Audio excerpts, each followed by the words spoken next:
1212, I go by the name of DJ What, and you're now listening to the original Jeek podcast. Let's go!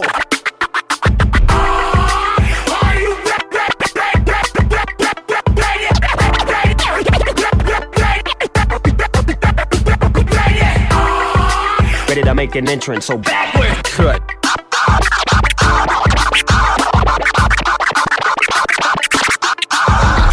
Come on, cut for me. Oh, yeah. Whoa, slow down. Whoa, speed up. Fresh. Making me itch.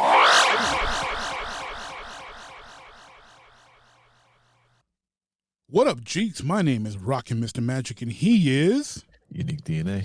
And welcome to the original Jeek podcast. UNIQDNA, my man, what's up?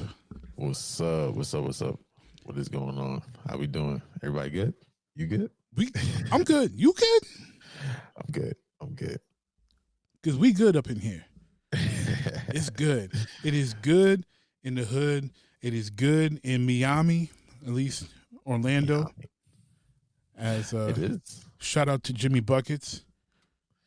Yeah, man. Came through with a dub. Yeah, keep getting it. No Bam, no Dragic. Jimmy Buckets still got that dub. Yeah, there was a lot of people doubting them.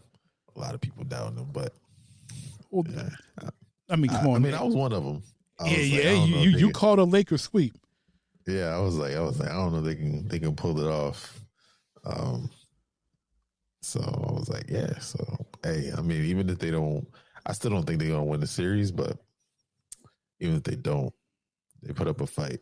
That's for sure. Well, I mean, they've got to. I mean, you gotta. And Riley's not gonna let them lay down.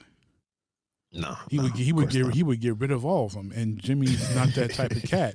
So, but Riley would be like, "Oh, you're gonna lay down? Okay, I'm trading all y'all." Like he don't want that on his squad. Right. But I tell you this, free agents are going to be like, yep, that Miami team, they've got cap space, they've got shooters, they play together, they've got one star. This is even Dragic in his advanced age playing so well. Like he's probably got 1 year left in him, but they get another guard and another point guard, and they get someone else big besides Bam. Yeah, they have a nice little setup. They could probably make another run for it. Well, I think Embiid wants to be in Miami. Like Embiid wants it. He wants to be with Jimmy. He liked Jimmy. He didn't want Jimmy to go. Yeah, he's just too lazy. They had good chemistry. Yeah, those two had great chemistry. It's just the rest of the team, and Simmons and Jimmy didn't get along at all.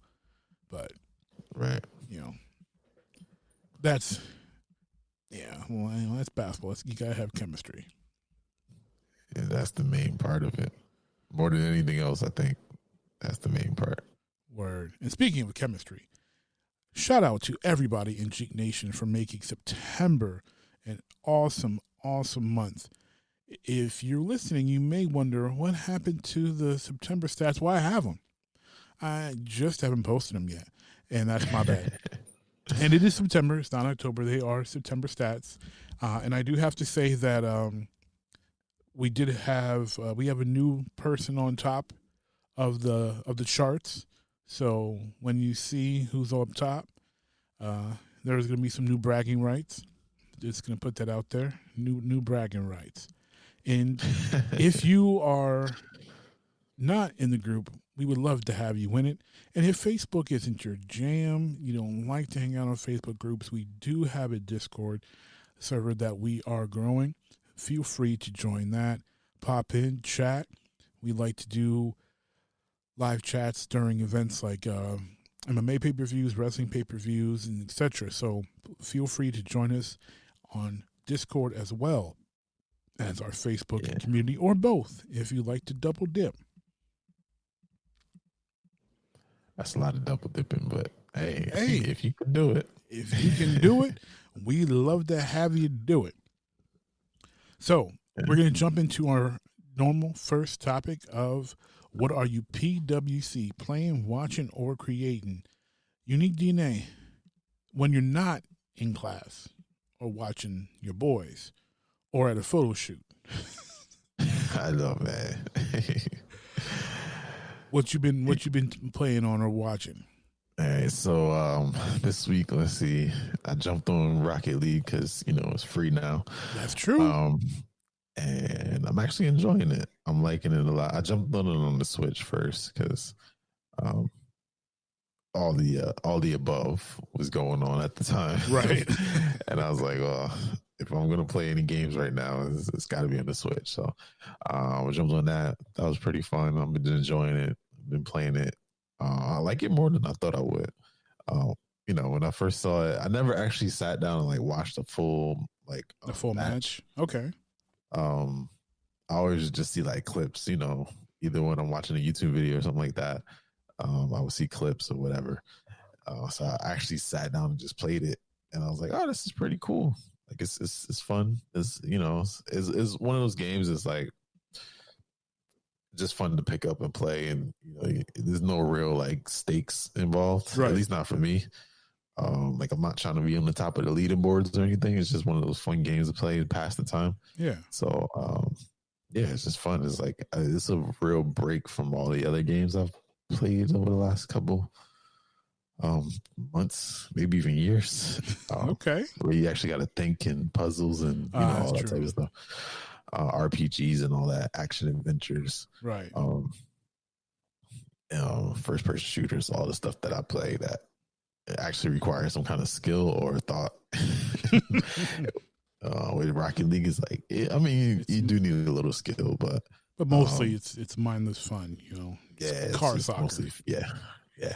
I downloaded Among Us because of all the posts and the memes. So I got that on my phone. That was pretty fun. I played like 2 or 3 games. That was pretty fun too. That's pretty much it. I jumped on. I played for like maybe 15 minutes. No, it was like half an hour. Okay. God of War last night, and then I was like, I'm going to bed. But I do plan on finishing that, and because I never finished it. Oh, you never finished? I thought you finished God of War. Nah, it took me forever to get it. I didn't get it till like it went on sale, which was like earlier this year or maybe last year, the end of last year. Something like that. Yeah, when everybody else was talking about it, I was just like, yeah, I'll wait, because I knew I wasn't going to play it right away. At the time, I was so busy, which doesn't seem like much has changed. No, I mean, so yeah, those are my top 3 right now. Okay. Well, let me see. What am I doing? What about you? What am I playing? I'm not playing anything new. I did play some more Switch. I've been very neglectful on my Switch, so I played a little Animal Crossing, and I played some Nintendo, the emulator that comes with the Nintendo Online. Yeah. I had to, after we had that conversation about hoops and whatnot. I had to. I was like, man, I need to get on this, and I didn't feel like going down to my actual NES. So I was like, all right, let me jump on here.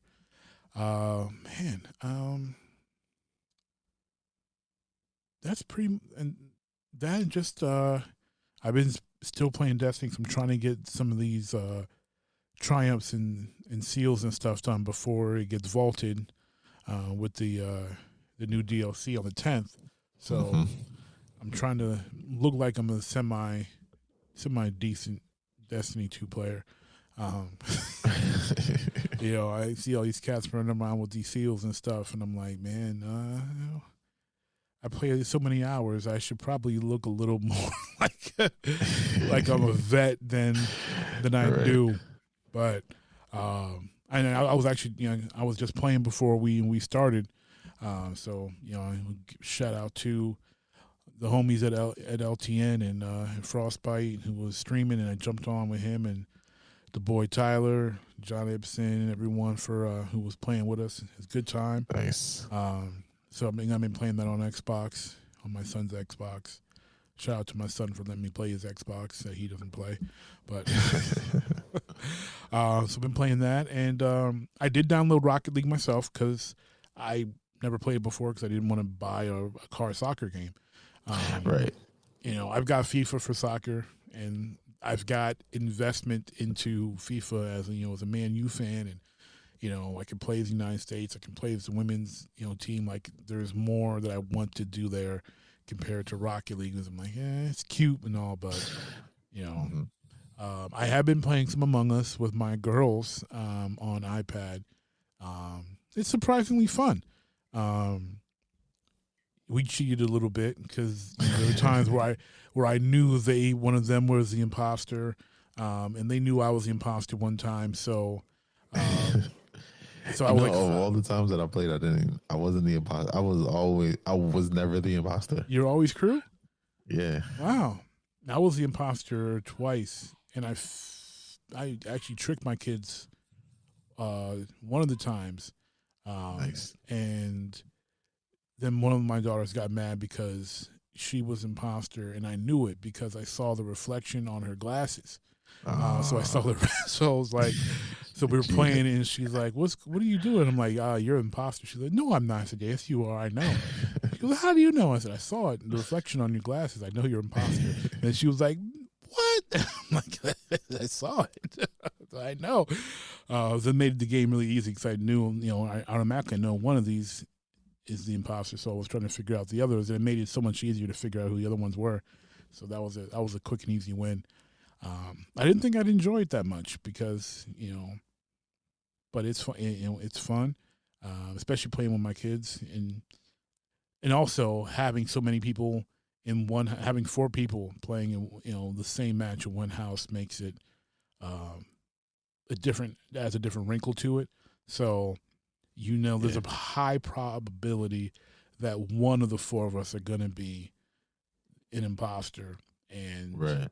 So, and then we're off to not betraying each other. So it's like, right. So when you know one's an imposter, and they're not going to kill you because you're playing with family, it definitely tips the scales towards you being successful. So that was cool. That was a lot of fun. And, I think that's pretty much it. It's definitely fun. I can't imagine what like local hosted games are like if you got a room full of 6 or more, whatever, all playing. Like, that's gonna be pretty cool. And then like everybody's just staying quiet, looking at each other. Right. Like everyone with the iPad in front of them, like, they got the shifty eyes. Yeah, it's one of y'all. I know. So that's what I've been playing. It's been it's cool. And it was fun. I got accused of being the imposter twice. Did they kick you out? Funny. No, but like somebody was like, it's red, because my favorite color is red. Of course I made my character red, and both times they were like, it's red. I saw him in the storage unit. And I'm like, and I was by myself. Like, what? And then they were like, yeah, it was red. It was red. And then somebody was like, no, I saw him. He was by himself. Like, there wasn't even any bodies there. So they thought you were sus. That's terrible. Why you being? And what is with the sus? Like, we said sus back in the day, short for suspect, and now all of a sudden like, it's cool back again. It's back. Like, man, you sus. And I heard my kids say it. I'm like, what? You saying sus? That's old. Right. That's a throwback. That's a throwback, man. That's a 90s throwback. Come on. Yeah. Man, you acting sus. I'm okay. Whatever you say. I haven't been watching anything new, but I'm about to start. So thanks to T-Mobile Tuesday, I got 6 months free of Quibi, whatever. I don't know how to pronounce that thing. But I'm like, hey. Quibi? Yeah, is it Quibi? Yeah. Quibi? It's Quibi. It's Quibi, yeah. I haven't watched anything on Quibi because I wasn't paying for it. But I'll take 6 months for free And then, of course, I'll cancel it before they start charging me on iTunes. But I've wanted to check out some of the shows on Quibi anyway. Like, they have their own version of The Fugitive. And I'd seen some of the commercials for a couple of them. So I'm like, I wanted to see Free Ray Sean. I wanted to see the Fugitive. And I wanted to see how bad Die Hard, Kevin Hart's Die Hard, whatever Die Hard is, because I'm sure it's going to be like over the top corny. Trying to, Right. and we've seen Kevin Hart in these action roles and stuff before, so like I'm sure some parts will be funny, but I know it's going to be corny. But I was like, yeah, I could use a cheap laugh, so I will check it out. So I downloaded that, and I got my signed up for my free 6 months. I'm going to start watching that and see how it is, and see how I like consuming the media in those 6 minute, episodes. Yeah, clips. Yeah, I mean, those ads be getting me, man, on YouTube. Yeah, because like the Dangerous Game one with Thor's younger brother, that looked all right. Yeah, I was like, what is this? Wait, this is on Quibi? Like, oh man, I'm like, And Free Ray Sean looks great, and it's got Lawrence Fishburne. Yeah, and I'm like, and then the storyline, I'm like, it's basically Dangerous Game, but modernized a little bit. Exactly. So I mean, it's called Dangerous Game. It's just a modernized version of it. Oh, it is called Dangerous Game? It is called Dangerous Game. No, it's called Dangerous Game. I didn't know what the name was because like it didn't seem prominent on the YouTube ad, but it is called Dangerous Game. So I'm following. Okay, so I've got okay, so I'm following Benedict Men, which is a documentary about a high school basketball team. Something I think I heard of that one too.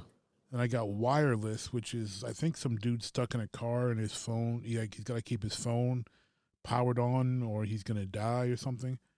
That sounds interesting. It sounds interesting. And then Mapleworth Murders. Kind of sounds like what was that movie? Was it Phone Booth? Oh, you're thinking about the one with Colin Farrell when he's on the phone and the sniper's on him. That movie was terrible. But it reminds me of that. Like he got to stay on the phone. He can't hang up. He I can't tell mean, anybody what. That was a great. It was a good concept. The concept was, cool. The execution was not, unfortunately. It's kind of hard to make a movie about a guy stuck in a phone booth. But I mean, I said it was 24. Was it a day? No, it was like it was a couple of days, right? No, it was like a day and a half because it started in the day. It was like a day because it started like in the afternoon. It started like midday, and then it went to night, and then it like ended like in the morning or something. Great idea. Execution wasn't great. I shouldn't say it was terrible, but it wasn't a great film. It probably could have been better, yeah. And but Farrell, it just reminds me of that. But like another one, just like they modernized it. Yes, exactly. We don't have phone booths anymore, right? Which makes me feel really old. Yeah, I know. When we see these pay phones every once in a while, like it's like finding a legendary animal or something like that. Like, yeah, it's like that. You found a rare item.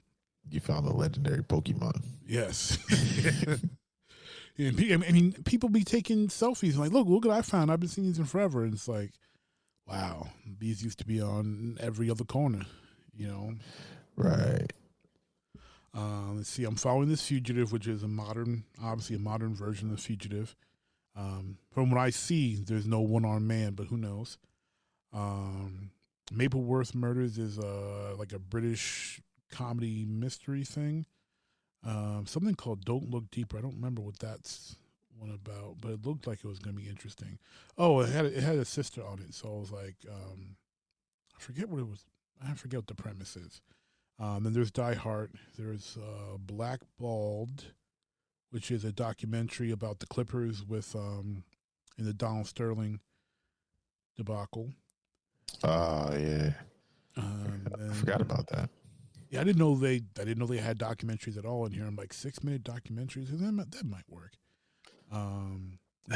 There's free. Yeah, I guess.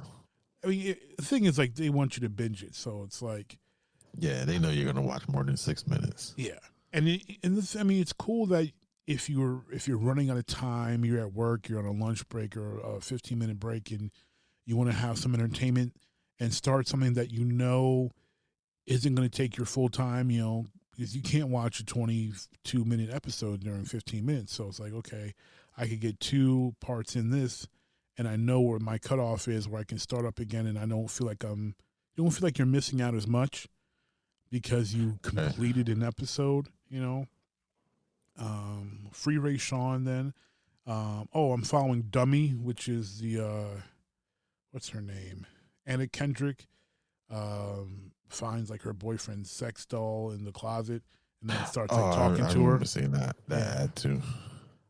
That one looks interesting. And then there's The Stranger. I'm following that one, which is Uber girl picks up a guy who's like a murderer and then he's like chasing after her. Then there's Most Dangerous Game with Little Hemsworth. And then there's Survive with Sophie Turner and some brother. They get stuck in, you know, in the mountain. Like that, I think it's the dude that played Heath in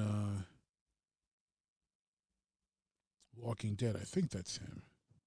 Pretty sure that's him. But, you know, it's like that movie that Idris did with,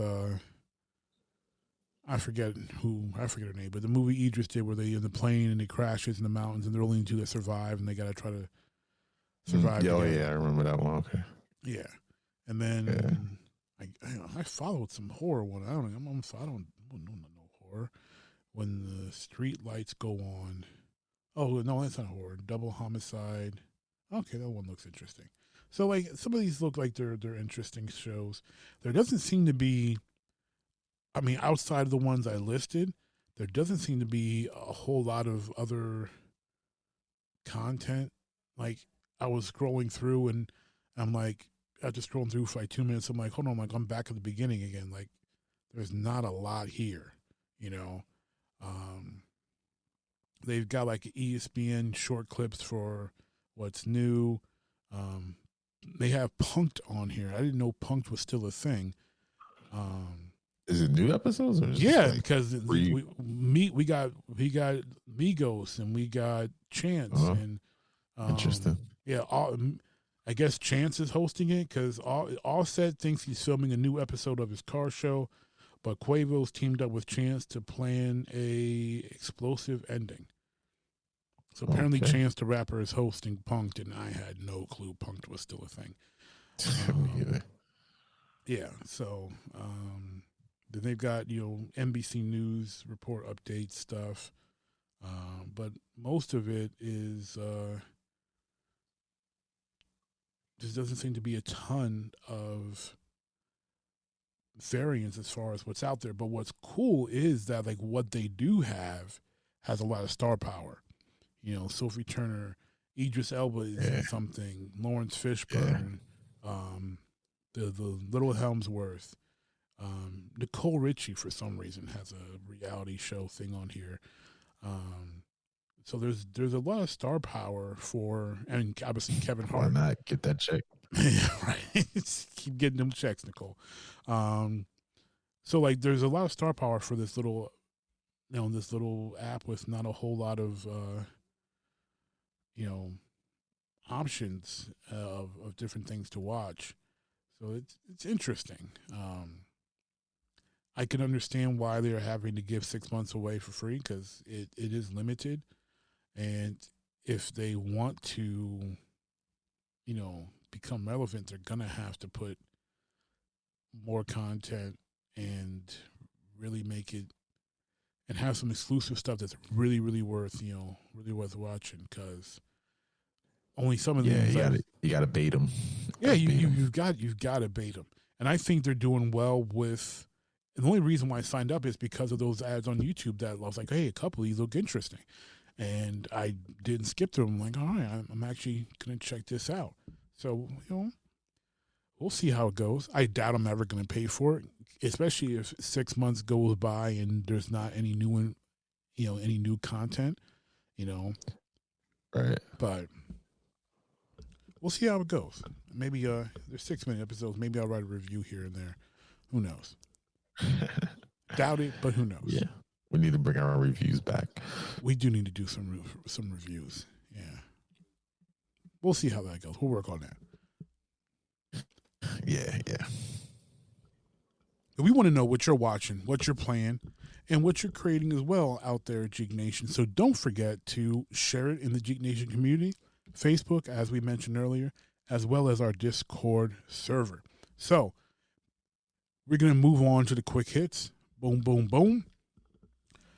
Knock them out. Knock them out. So, first quick hit. I'm actually going to change it a little bit because things have changed since I wrote the script for this show. Bill O'Brien, formerly of the Houston Texans, has been relieved of his duties as GM and head coach of the Houston Texans. He's gone. Matt Patricia is 1-3 for our poor, pathetic Lions. Yeah. How does so? I don't want to go. We have gone ad nauseum on this show of how much we do not believe in Bill Belichick disciples. They're not good. I mean, I don't know how anybody can say the opposite. They're not good head coaches. Bill O'Brien's not a good head coach. Matt Patricia is trash can juice, to steal Dion's repetitive line. McDaniels had a little bit of a run, but he did not fare well. Romeo Crennel, trash. Charlie Weiss, trash. They're trash. Great assistants, trash head coaches. Can we first get rid of Matt Patricia?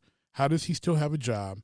And can we stop acting like Bill Belichick produces anything that resembles a head coach?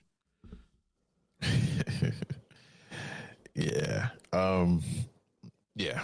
I don't know if we can get rid of him until the Fords. We got to get rid of the Fords first. The Fords got rid of, I did not like the Caldwell hiring, but come on. Caldwell looks like he's a, world-class Bill Walsh level head coach compared to Patricia.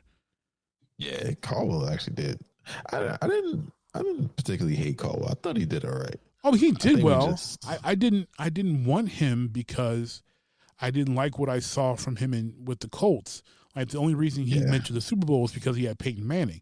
He loses Peyton Manning and he wins like 2 games. Like I knew he wasn't that good. He's a good quarterbacks coach, but I didn't think he would be a good head coach.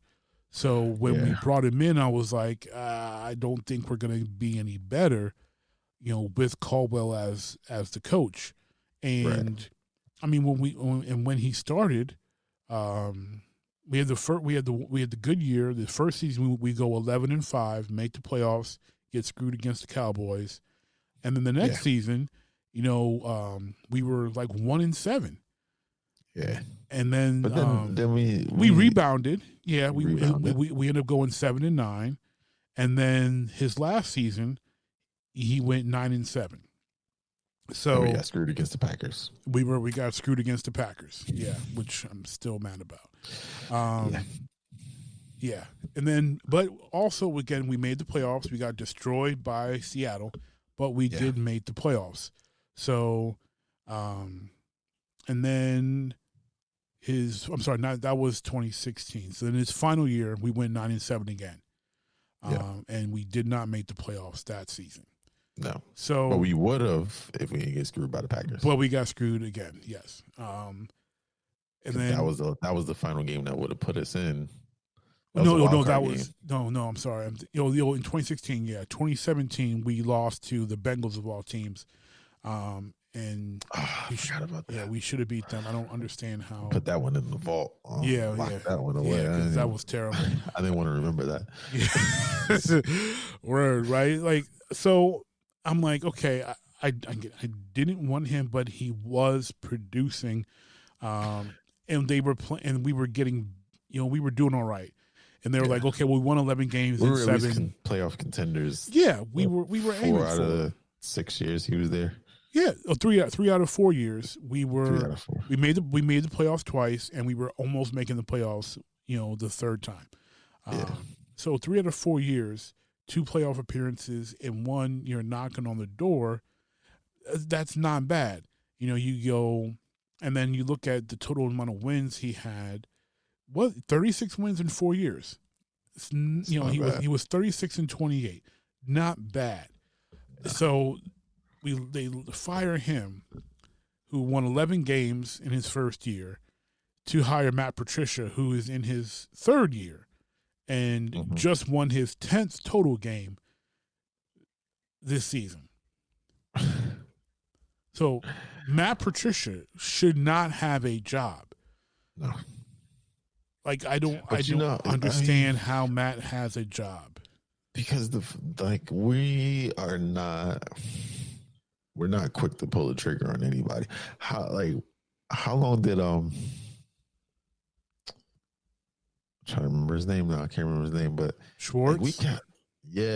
We had him for a while before they finally were like, all right. Not really. Not really. I think we only gave Schwartz like 4, maybe 5 seasons. He wasn't. I thought he was there for longer. It felt like longer. Maybe it was just because we just suck so bad. Yeah, it's because we suck so bad. Like eternity. We were bouncing head coaches around because we had Schwartz. We're Patricia now. He needs to go, and then before Patricia was Caldwell. Then before Caldwell was Schwartz, and then before Schwartz, I want to say was it I think it was Marinelli, who we never should have made head coach. I think I don't think it was Marinelli. I think it was. I think Rod Marinelli was the coach he replaced. Pretty sure. Yeah, Rod Marinelli was the coach that he replaced. Yep. So we had Rod Marinelli before that, and that was just a completely just horrible decision to bring that man on, who had never been more than, I think, a defensive line coach. Another Matt Millen move. Yes, Matt Millen, I still don't like you. I don't hate you anymore since I met one of your children and he's a good person, so the hate is gone. But yes, I don't like you. You're destroyed my franchise. And then let's see. Before Rod, we had Mariucci, and then we had that. I remember those years. And then we had a little bit of Dick Geron, who was interim. When Mariucci got fired, Geron was interim for a little bit, so we had that time frame. We had I think, and Mariucci had. I don't think he had a whole lot of years. Honestly, two or three. I think I remember that because I remember that was my high school years. He was in there. Yeah, it was like 2. Because he was in there I think it was 2 or 3. I mean, my senior year, it was like my junior year, my senior year, the first year of college. So yeah, I think it was like 3. It was like either 2. It was 3. It was 3. 03 to 05, and he didn't finish 05 because then they fired him and brought in and hired had Geron complete the season. So yeah, we've been bouncing coaches. Everybody gets like at least 3 or 4. Maybe Mariucci, who's a much better coach, he didn't even get 3 full. So I have no problem not giving Matt Patricia 3 full. I mean, he's got a whole 10 wins and 2 1/4 seasons. I mean, come on, that is just hot garbage. Yeah, it feels like we're going back to the old. We're going back to it feels like we're going back to the Marinelli years where we're going to go 0-16 and just 0-16, 1-15, 2-14. Yeah, I mean, and Mariucci did not have a great record. I mean, he was 15-28 in his seasons, but that's more wins than what Patricia has. So. Yeah, you know, wait, and I don't know why. I said it on because he's been going live, talking to the press like every day, and I always see it after every game. He goes live on Facebook. Well, not after every. It's every game too, but every day he's live talking to the press. So and today he was live talking to the press. So I went on the live and I said, Why are y'all talking to him? This man should be preparing for another loss. Like, what's going on? He should be trying to get his team to win. He should not be talking to y'all. What has changed since yesterday? Right.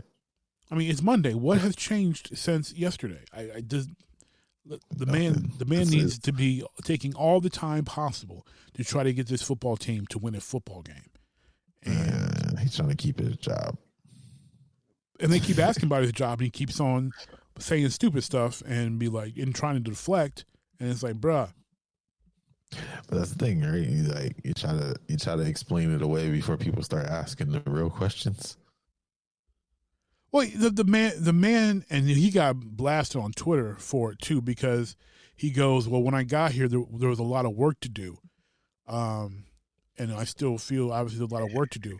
And then everyone on Twitter was like, a lot of work to do. You took over a team that was 9-7, and it's taking you 3 years to win 10 games. So what are you talking about? There was a lot of work to do.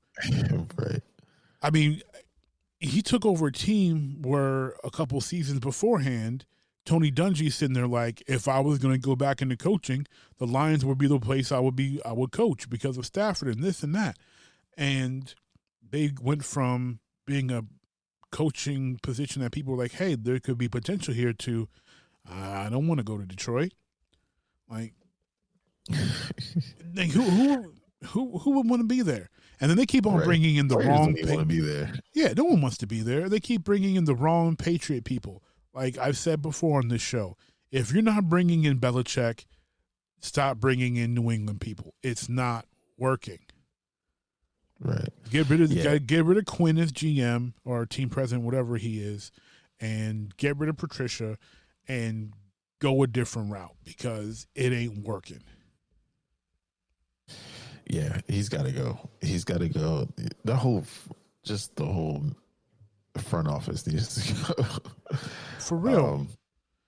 It's sad when Dan Orlovsky, who, if you don't know, Dan Orlovsky is a ESPN analyst, and he was our Lions backup quarterback for like 800 years. He was a completely trash player. I think he has like a total of 5 touchdown passes in his career. He was terrible.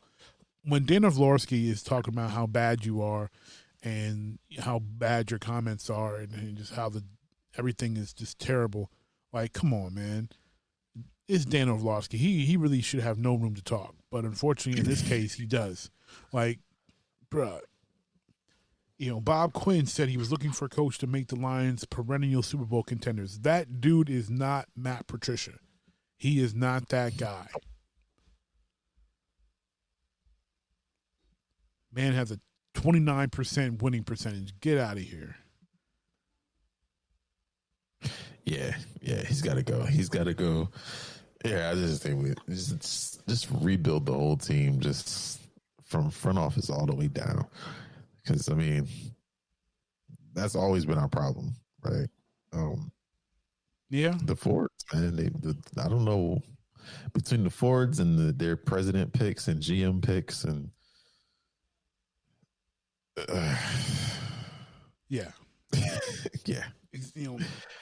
Bob Quinn needs to go too. Just putting it out there. Bob Quinn, get fired. Patricia, get fired. I wish you best on what you do next, but you need to get out of Detroit because you're not helping. Go back to being an assistant somewhere. Go back to Belichick.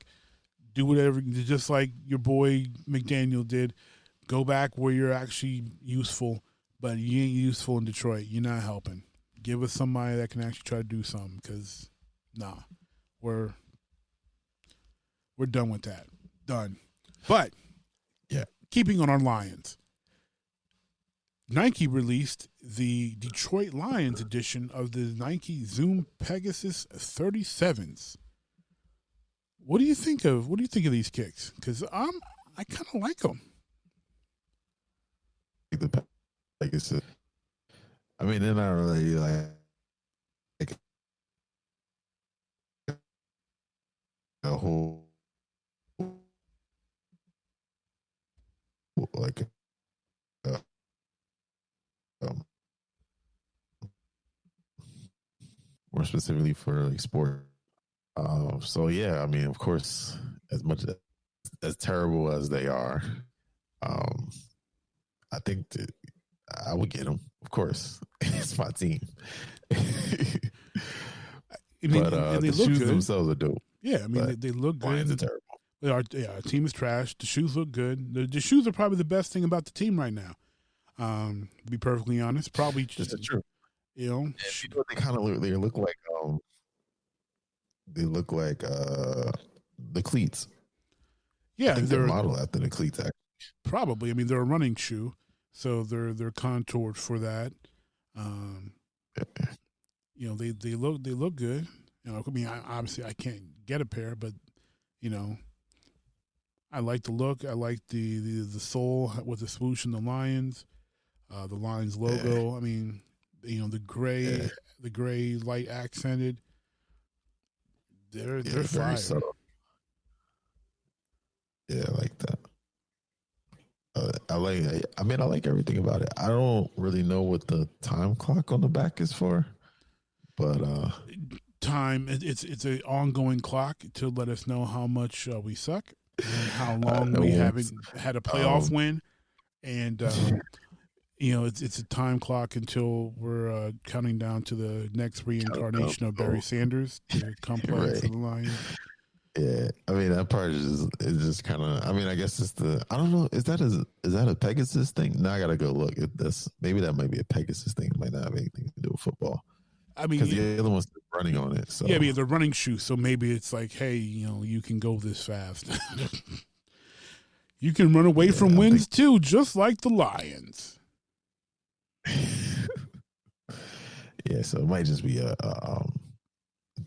running thing with the time clock, which I mean, it's still dope. It's just I was assuming that it's related to football. They could put something else there to relate it to football. Yeah, you would think, but yeah, I mean, it's dope. I like them. If I had the money, I would cop them, but yeah, I don't have the budget for that right now. Yeah, lacking budget. I'm lacking budget and lacking size availability, but you know that's a dead horse. So we'll continue. So moving on our quick hits. We're trying to make our quick hits actually quick today. So we mentioned some of the NBA finals that's going on. Scottie Pippen put out some comments about the NBA finals that I shall read to you. Scottie Pippen says, and I quote, "Well, I'm going to be honest. It's not NBA basketball. It's not the hard grind. It's not the travel. It's not the fans. It's not the distractions. Really, to me, it's pickup basketball. It's going to the gym. Yeah, you already got your team. Y'all practicing together. But it's more of a pickup style of basketball game because there's no fans in the stands, so there is no distraction. There's no real noise. There's no pressure on the players, you know? Prime example. I looked at Rondo. Rondo ain't made three-pointers in his whole NBA career. Now, all of a sudden, he's in a bubble. He's probably a 50% three-point shooter. I haven't even checked the stats." That is the quote from Scottie Pippens of Arkansas. However, to keep things fair and balanced, Pip's claim about Rondo's three-point shooting is close to being accurate. Rondo can't shoot to save his life generally, and his career average is about 31.6% from three over his 14-year career. As of the writing of this article, which was not that long ago, Rondo was shooting 44.8% from three. So there is some point to that, however, to the quote from Scottie Pippen. What are your thoughts on that this isn't quote-unquote NBA basketball? I said that was going to happen, right? Didn't I say that? I think I predicted that. Something to that effect, yes. I said that people were going to be like, oh, yep, put an asterisk on this one because there's no fans, there's no incentive to play hard, all that stuff. I will say I was wrong in that the players are still playing. In my opinion, I think they're playing harder than they did prior to all of this happening. Well, I predicted that would happen, but continue. You did. I did. But yeah, I think he's wrong in this one. His stats might be right, but I think overall, I think he's wrong. I think you go out there to play a game, you go out there to win championships, and I can't say that anybody that I've watched play has half-stepped it in the bubble. And like I said, I think they've been playing harder because I think, like you said, it's like a lot of them are coming out like, yeah, I got something to prove.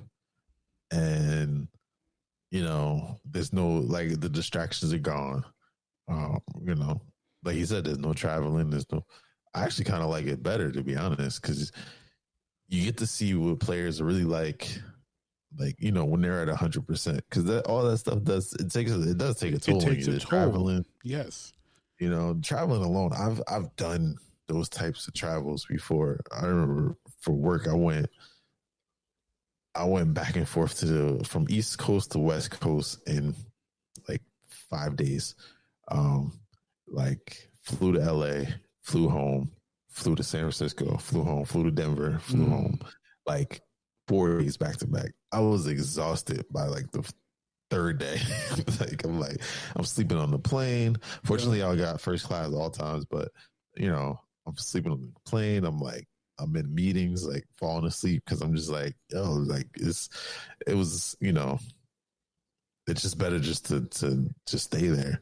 So I can imagine players, especially NBA players who, they play every other day pretty much, the amount of traveling that they do. And then you got to go out there and you got to run and give 100% for, was it 48 minutes? 48 minutes.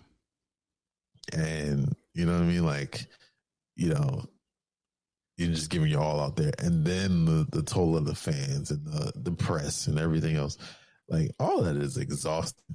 Oh, yeah. So being in the bubble, it's like you got the press, you do your thing with the press, and then you chill in your hotel room, or you go to, just hit the gym or whatever.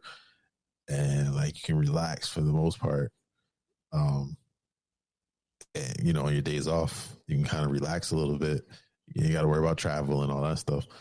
And just practice. So yeah, man, I think you're getting a better. I actually think it's tougher basketball. I think it's better quality. I understand what he's trying to say a little bit. Like, you don't have the pressure of the fans and the distractions and the noise, the crowd noise and all that stuff. But I think from a player standpoint, you're getting the best of the best players, versus somebody like, LeBron or Jimmy or, any of these like top players got to go out there and they're giving it all 48 minutes. And then they're hopping on a plane 2 hours later, flying to who knows where. And then, settling in the hotel, maybe get 5-6 hours of sleep, get up, do morning warm-ups, practice, whatever, play another game, 48 minutes, hop on the plane, go. Like, that's exhausting. It is. Now, so now somebody like say LeBron, like by the 4th, 5th game, he's worn out. Yeah. So you might be, he might take an L that game, whereas then now you get to rest, you get to relax, you get to restore, and you're going to get 100% every time. As long as he's going out there with the mindset that he's going to give 100%, you're going to get 100% every time. So like the Rondos that, they can improve their shot, since he brought up Rondo, because he's not exhausted, so he can actually focus. Well, that, and like we said last time when we talked, back in March, I think, about potential in the bubble, players play different in that environment. You will see cats that generally aren't doing that well, you'll see them show out. And we've seen that with Rondo, and we've seen that with Book. I mean, Book and the Suns went off. I think they went undefeated in the bubble. Like, people were clamoring for them to make the playoffs. Right. Like, some people play better in that environment. So I hate to agree with Scottie Pippen, but I mean, he's right. It's not NBA basketball. It's completely unique from the general definition of NBA basketball because you don't have the travel you mentioned. You don't have the distractions of, of the women and the fans and the press conferences and the bus rides and the airports and the plane rides and the getting up to traveling to the facilities for practice, getting there for shoot around and then games. You don't have all of that. You don't have fans booing you. You don't have fans cussing you out, talking about your mama, talking about your wife, talking about your kids. You don't have any of those extra pressures that come with the NBA experience. And I mean, the NBA, and no one should have any hesitation to understand that it is a business. It is a entertainment product. It is not about basketball first. It is about entertainment first. And we are in a time frame where there's more and more emphasis on the entertainment side than the basketball side. So what we are seeing now is a heavier emphasis on basketball because all those other entertainment and pressures are not there because of COVID. If I'm an investor, if I'm a multimillionaire, and I'm calling up my multimillionaire homies and saying, "Are you seeing what's going on in this bubble? Because this is good basketball, and it will be better in a situation where we're not worried about people being sick." And can you imagine how much better Portland could have played if they had their whole roster? For Ariza would have been there, and people weren't staying home. Imagine what it would be like to have a team that's completely focused on basketball as the entertainment product and having that in a controlled environment. What would that look like? It would look really good. And no, it would not rival the NBA because the people who really love it are going to be basketball purists and not people who are looking to be entertained, but people who are looking to really watch basketball. But you could have a league that has that basketball first focus and have it in a controlled environment where you don't have those distractions. Everybody, stays in a compound or whatever area. You come to work, you play maybe a 40 to 50 game season, have a tournament of champions type event every year. Maybe you play it in, you start your season in the spring and then in the summer or something like that, or you play it during the summer like the WNBA does.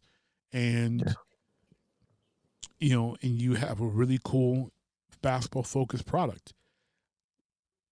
I think the basketball has been great. You mentioned the efforts there. I don't think the Miami Heat make the finals if they're not in the bubble. Because I think if everyone was normal, full strength, I don't think they make the finals. I don't think they're there, but I think they took advantage of that situation. They were more focused. They worked harder. They grinded more. They were more about basketball, and they played winning basketball. And, they didn't have to worry about the Milwaukee fans. They didn't have to worry about, I forget who they beat now, but who did they beat? I don't remember. Toronto. Yeah. They didn't have to worry about Toronto's fans. They didn't have to worry about Aubrey on the sidelines clapping and, whispering in their ears and stuff like he be doing, trying to distract people. They didn't have to worry about any of that. All they had to do was go out there and play ball. And the only fans they got are wives with babies on their laps, and they're not yelling anything at people, and the only one yelling at them was Westbrook. And that's because he's Westbrook. It's a completely docile experience and completely focused on basketball, which I love to watch, and I think it's great in that aspect.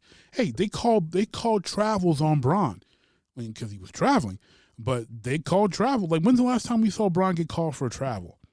Right. Right. It's been a long time. I mean, the man took 8 steps and then acted like he didn't travel, but you are seeing better, harder, more pure basketball, more focused basketball, and I love it. But Pip is right. It isn't quote-unquote NBA basketball. I don't I think, think it's better, to be honest. yeah, because we're more basketball purist in mind, so we appreciate the lack of the entertainment side. We want to see great basketball. Unfortunately, that's not what makes the billions and billions of dollars. The casuals being catered to is what makes the product the money that they're looking for. Hey, and maybe some millionaires out there will listen to us and cut us in, and they make their own league, and we can be a part of it. Maybe we can do the show for it. We could do the weekly recap show. But I think Orlando would love it because they're getting money out of this bubble. But unfortunately, he's got a point. And I know KG added some things about his criticism of the bubble. Because, and what I said before, with the talk, like, there will be a whole lot more verbal trash talk, and I think they're doing a pretty good job with the cameras as far as like keeping it semi-clean. Like, it's the NBA. We've all been reading their lips for decades. And we saw what Westbrook was saying. Like, it was like, yo, Russ, like, we can hear you this time. It's not just your mouth. We can hear you. And them wives and kids can hear you. And you sitting there like bruh. You can't. Well, Russ is going to be Russ no matter where he is. But that level of intensity, it was fantastic, and a lot of the intensity has been higher in the bubble. I don't think the Nuggets go on their run if they're not that run they went on if they're not in the bubble. I don't think they make the conference finals if they're outside the bubble. I don't think Jamal. I think we would have saw a very different finals if there was no bubble. Definitely, and I don't think Jamal. And nothing against Jamal Murray, nothing against Donovan Mitchell. I don't think they're both trading 40 and 50-point games for almost every game in that series if they weren't in the bubble. Anyone who's played ball on a serious level, especially in practice or pickup games, you've seen some amazing stuff in that controlled environment where you would have teammates go off all the time in practice or in a pickup game, and then in the real game, they don't play that well because there's different pressure, there's the crowd, it's a different environment. Some people can flourish in that controlled environment.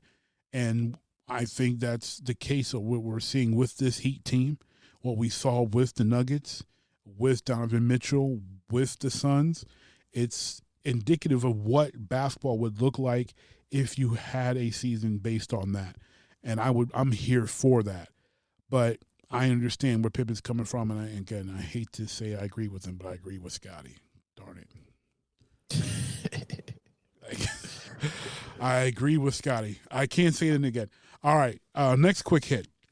Conor McGregor made a statement that has not been confirmed as true, but that there are talks that Conor McGregor will return to the boxing ring, this time against Manny Pacquiao, and that he will fight him in the Middle East.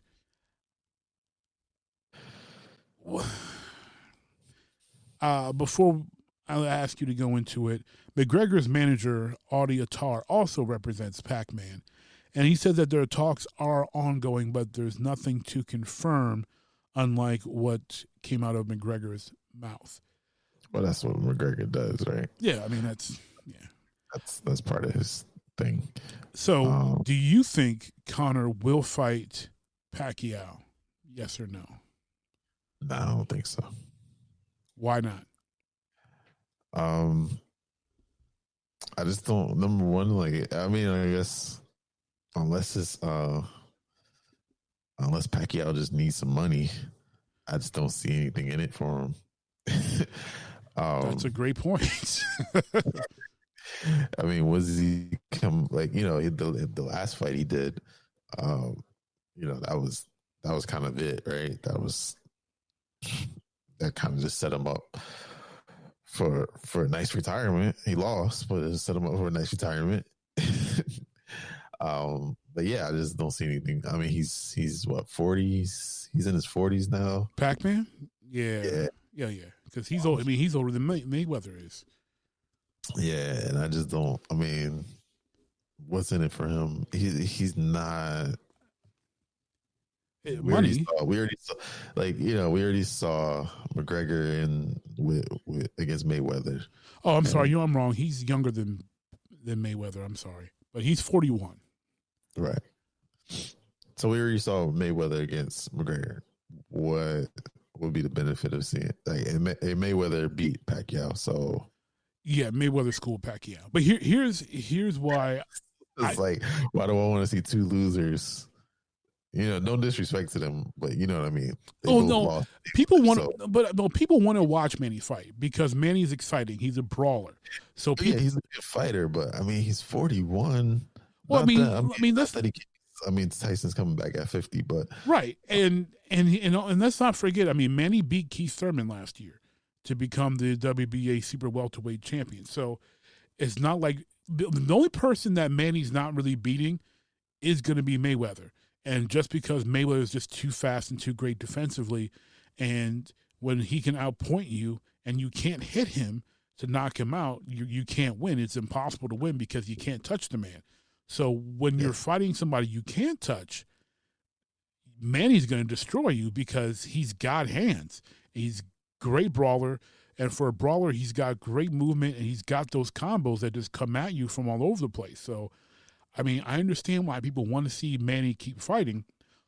Yeah, but I don't want to see him fight I don't want to see him fight McGregor. I don't want to see him fight McGregor either. And if I'm McGregor, I don't even say this, even if it's just to push or force Dana White to do something different to get me back in the octagon.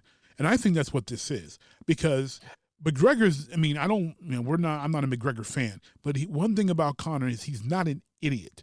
And he knows he couldn't beat Floyd, who's not going to outpunch him. He gets in the ring with Manny, he's going to get destroyed in 2 or 3 rounds. He's going to get his world rocked. Like, he doesn't want any of that smoke. To me, this is just a power play to try to get 1, maybe 2 more fights out of the UFC, and before he calls it a career for real, because he does not want to smoke with Manny Pacquiao. That would just be a complete massacre. Yeah, I mean, I definitely don't. I don't see the benefit of it. I don't, like you said, I think it's only in McGregor's favor. And that, like you said, it is more just to manipulate the UFC Dana White to get him back in. But I think I read somewhere that he was going back in 2021 anyway. Well, there's talks because he retired again after the Cowboy Cerrone fight, but now there's talks about because he says he wants to fight. Who did he say he wanted to fight? McGregor said he wanted to fight somebody else. I forget who. I think it was. I don't remember, but he said he wanted to fight somebody else, and Dana doesn't seem to be too excited about it because the Cowboy Cerrone fight wasn't a moneymaker for him, and a lot of people really didn't care, partially because of him going to fight Mayweather to begin with. So, and nothing since then has lived up to the hype that they put behind that. So I understand why Dana would be like, hey, you keep coming back and retiring. Either you're going to be here or not be here. And McGregor is he said he was trying to get a second bout for this year, but obviously that didn't materialize. So, he retired again in June. And I think, again, that's why I think the retirement and this announcement is just a power play because he wants to get 1 or 2 more fights and, get 1 or 2 more, pay-per-view paydays, getting a guaranteed, purse of, $1 million or something like that. And, using Pacquiao's name, especially because they have the same representation, is easy. Because you can say, well, I can go try to make all that money I made with Mayweather with Pacquiao, and and that's money you're not going to make, Dana, because I'm taking my name elsewhere. And if I'm Dana, I'm like, go ahead, take your name elsewhere and see what happens to you. But I just can't. I can't see that fight. It would be just ugly. McGregor has no business. He had no business boxing Mayweather. He has no business boxing Pacquiao. Absolutely none. Nah, I think I'm just over his publicity stunts at this point. Like, in the beginning, it was entertaining, but now it's just getting old. It is. I agree. But let's talk about fighters that maybe a little bit more entertaining. Nintendo has finally announced a new Kirby title, and it is Kirby Fighters 2. Cute pink fighters that are not Conor McGregor. Next segue. Thank you. I try. First things first, Kirby Fighters 2 is out now. You can get it in the eShop, and it's a mere $20. There is a single-player story mode and also a up to 4-player multiplayer, which includes the ability for vanquished players to come back as a ghost. Yeah. I mean, it looks pretty good. It looks like a scaled down version of Smash. But just Kirby's. Yeah. and for $20, you can have, a family-friendly Smash like fighter that has probably a pretty decent multiplayer. Yeah. Well, yeah, it's on the Switch, so I mean, the multiplayer would be pretty. It should be pretty good. Yeah, good, easy to locally get together and just get on. It looks like a win to me. Yeah, I mean, $20, you can't really go wrong. It's Kirby. I never played Kirby Fighters 1. Yeah, I didn't know there was a Kirby Fighter 1, to be perfectly honest. I thought I was just like the weird one. No, it ain't just you, bro. I was like, Kirby Fighter 2? Did they skip 1 and just not? Yeah. But I think most people like Kirby, so I think it'll go over well. And for $20, it's a nice little fighter. Yeah, like how do you go wrong with, it's Kirby. Kirby's adorable, Kirby's fun, and they've got, a lot of the there's a lot of pictures here showing like different abilities, obviously. So they're looking like there's some Link-like abilities. Like he's got a cowboy hat one, looks like he's got a Naruto type headband in another. So there's definitely gonna be some cool variations as far as what powers your Kirby can have, in the fights to begin with. So it definitely looks like a well worth game to have. And especially if you've got, kids or a family of 4 to play together, it definitely seems well worth it. Yeah, for sure. Nice little fun little Saturday afternoon playtime. Exactly. All right. That was our last quick hit. We actually went to the quick hits pretty quick. So That was pretty quick. Yeah. We're professionals at this. They should know that by now.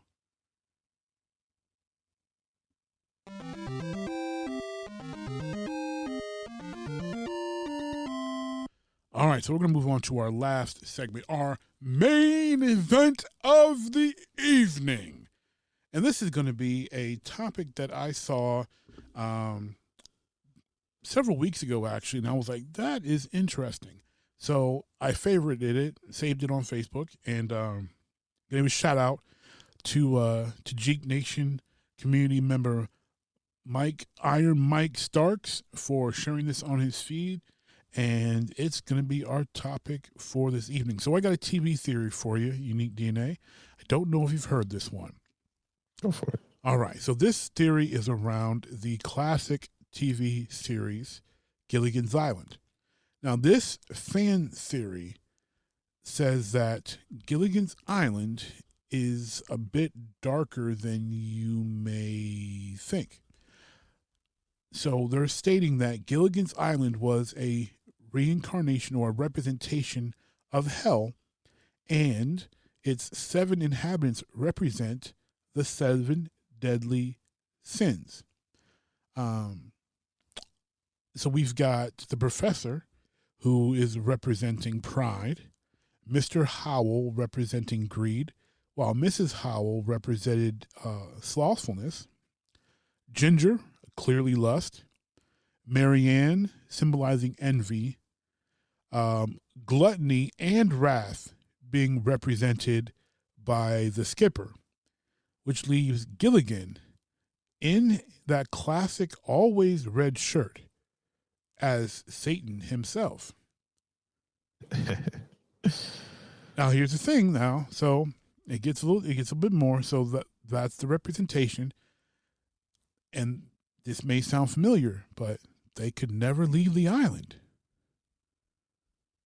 No matter what they did, no matter the fact that they had this super smart professor who could make televisions out of coconuts and all types of crazy things, they could never leave the island. And even when they did leave the island in the movie, they went out to sea again and ended back at the island. And every time they came close to escaping, to getting away from the island, Gilligan and his bumbling buffoonery always foiled the escape attempt.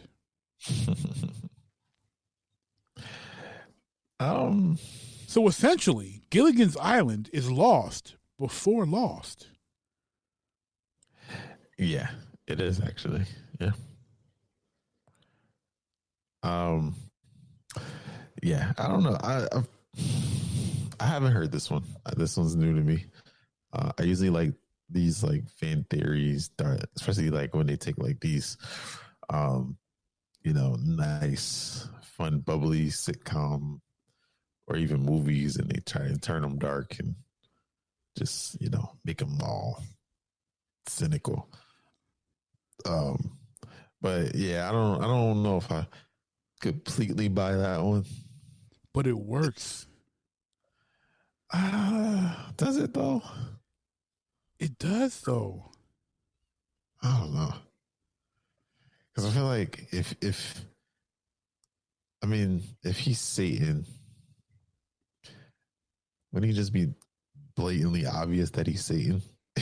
No, but he wouldn't be blatantly obvious. And then I don't know, because it wasn't he. So this is where kind of, I guess I can, because remember, it was kind of his fault that they got caught up in the storm to begin with. Right. So we're saying that Satan left the island and picked this crew to bring them back to the island to kill them, basically, because they got, according to the theory, they died in the storm. Right. And to kill them and then bring them to hell, basically. And then keep them there forever. Exactly. Just like Lost. Yeah. Yeah. I don't know. It's like PG Lost. I mean, it kind of works, but then I don't know, something about it doesn't for me. No, I mean, when I first read it, I'm like, what? And then I thought about it, and I'm like, like I can, because like if you can make all this technology and all these things out of coconuts, which obviously can't happen, you're doing, you've got somehow your movie star still has sequin glittery dresses that are still clean and somehow still beautiful, and she has like 8 million of them. You've got these people, this rich couple who can't seem to be bothered to, and rich people don't like to be away from their money and making their money. Like if Mr. Howell's alive, he's doing something to make sure he gets back to his money so he can make more. If Mrs. Howell's alive, she's doing something so she can continue to have her lavish lifestyle and not do anything. Like, it was just too chill. And when they, in Skipper, he clearly, whether intentional or not, he clearly represents gluttony and wrath. Like that's there, whether it's intentional or not. So, and even the imagery, the red shirt imagery and the, hey, and then there's always, there's always the quote, the greatest trick the devil ever played was convincing the world he didn't exist. So why wouldn't you have it be a bumbling, stumbling, idiot first mate? That's the one that somehow always bungles it up to keep them from getting, away from this island. Whether the island is hell or if it's supposed to be like a purgatory, kind of like in Lost, like it works a bit. I just think he's an idiot. I mean, it does kind of work, but just for me, it just doesn't. I buy the idiot story more. Oh, well, of course, because it's a lighthearted, show. Like it wasn't. I don't think it was. I mean, they all kind of had like history together. You know what I mean? Like he wasn't just a random first meet. Like he had history with Skipper, and so I don't know. I feel like they knew each other. Like, you know what I mean? Like that part of it, the backstory part of it doesn't. If you leave out the backstory, and it's like they all just met, by chance. They all happen to be on the Titanic, for example, and they just happen to be the only survivors. Then it's like, okay, I get it. But it's like, no, they all kind of had, at least some of them had some kind of relationship with him prior to that trip. Well, no, just Skipper, because he and Skipper were a 2-man crew of the boat. What was it, the Minnow? Yeah, the Minnow, the SS Minnow. So, the Howells and Ginger and the Professor and Mary Ann, they were, So you're saying Skipper was in on it too? It's got to be. Skipper's probably just, his his demon that represents, gluttony and wrath. Yeah, I don't know, man. I don't know. It's tough. I mean, there's some stretching you have to do, but yeah, but I feel like it's too much of a stretch. Like it fits if you suspend all logic, or most logic. I'm not gonna say all. It's not completely impossible, but it's not like it's not totally believable. Like all thorough. Like when you start thinking through it thoroughly, you're like, I don't know, that doesn't quite fit. It's like you got the puzzle piece that kind of looks like it should go there, but then you're like kind of jamming it in because you're like, it has to go here, but it doesn't. So it's just like that one little corner's off a little bit. It's one of those type of things. Well, the other thing to me that that lends to it, in my opinion, is again something to me looks like Lost just stole a whole bunch of stuff from from Gilligan's Island, because they had all types of wacky and zany things that they shouldn't have seen on an island. Like they had robots and jetpacks and a live lion or a Mars rover, radioactive. Something radioactive in one episode. World War II mines, like all types of crazy stuff. Found its way onto this particular island, like it's going through, passage of time, going through history. So it's definitely an interesting theory. I can see where the connections are made and get why. Like some people would potentially could cling to this theory. I'm not saying I'm sold on it, but I think it works 85% of the way. Yeah, I mean, I think if somebody could work it over, like a writer or something could really work it over a little bit. So what definitely make it work. So what you're saying is that much like that the young boy and his friends did with making the Fresh Prince dark, we just need to make a dark Gilligan's Island. Yeah, pretty much. Like if you you go through and kind of work some things over and kind of flesh some things out a little bit, you can definitely make it work. But as it stands with the current content that exists, it's like you said, it's like maybe 80% there, 75% there. You know, I don't think it's like I said, if I gave it to, I don't know, if I gave it to my son, you know, obviously him being a little older, and He's a little too young. I mean, like, hey, I'm a whole 2 years old. Yeah. Okay, we'll give it to one of your kids then. And you know, just like they have no backstory and no understanding, and you tell them like, okay, this is the backstory, right? And you explain the backstory from that perspective, from this theory. Would they be able to watch that and be like, okay, yeah?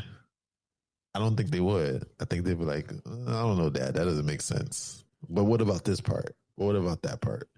You know, but if you rework the script and, you know, obviously reshoot everything, and you can still make it lighthearted and funny and whatever, but you have certain little elements in there that kind of just point more towards the theory, then you'd be like, oh yeah, you know, that makes a lot of sense. That fits, you know. You know, it's just certain, like, I mean, I haven't watched all the Gilligan's Island episodes, but I mean, you watch one, you watch them all. Like, they all have the same premise.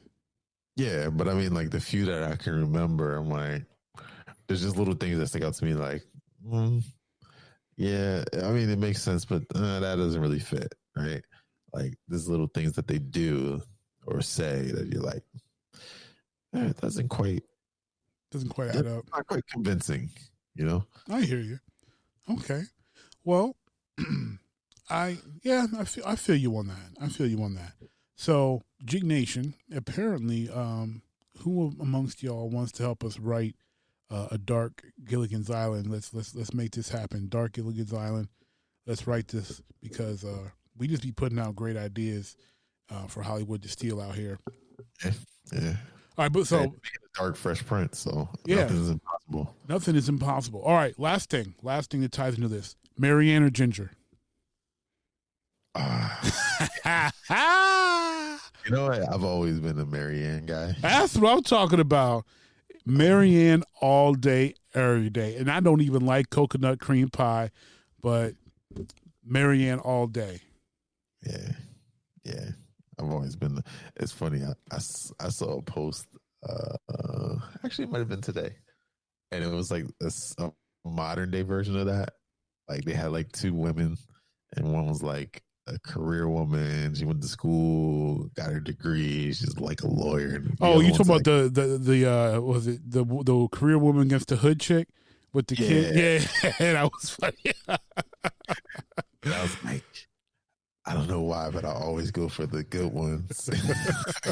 Well, I picked the lawyer one too, because I was like, well, she gets sick of me, and then because she was like making like super bread, so I was like, if she's sick, she gets sick of me and kick me out. That's cool, because I'm getting that spousal support then. Right. That too. You know, I ain't trying to mess with you know the other chick had like 3 kids and whatever, and I'm like, and then if the other one kicks me out, I go to the other one and she can support me while I'm messing with the other one and her kids playing video games or whatever. Oh snap! Well, that is going to conclude this episode of the original Jeek podcast, brought to you by He and I, to bless your ear balls. I am your host, Rockin' Mr. Magic, and he is UNIQDNA. And we want to thank you for listening. But we could not do this alone, not without all you Jeeks who continue to support us by pressing play on each and every episode we put out. So we thank you for that. Please continue to support us by pressing play, by rating and reviewing the show on your podcasting app of choice. We are on Apple Podcast, Google Podcast, Spotify, Stitcher, Castbox, and more. And if you can't find us, let us know at jeeknation@gmail.com, or message us on Facebook at Jeek Nation, or on Twitter at Jeek Nation. And until next time, peace.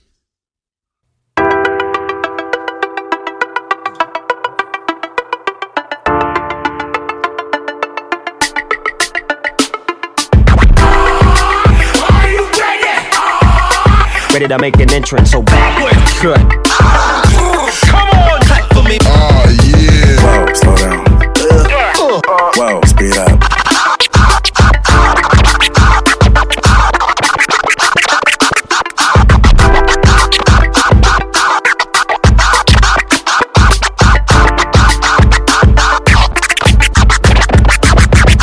This is DJ What, and you're listening to the original Jeek podcast.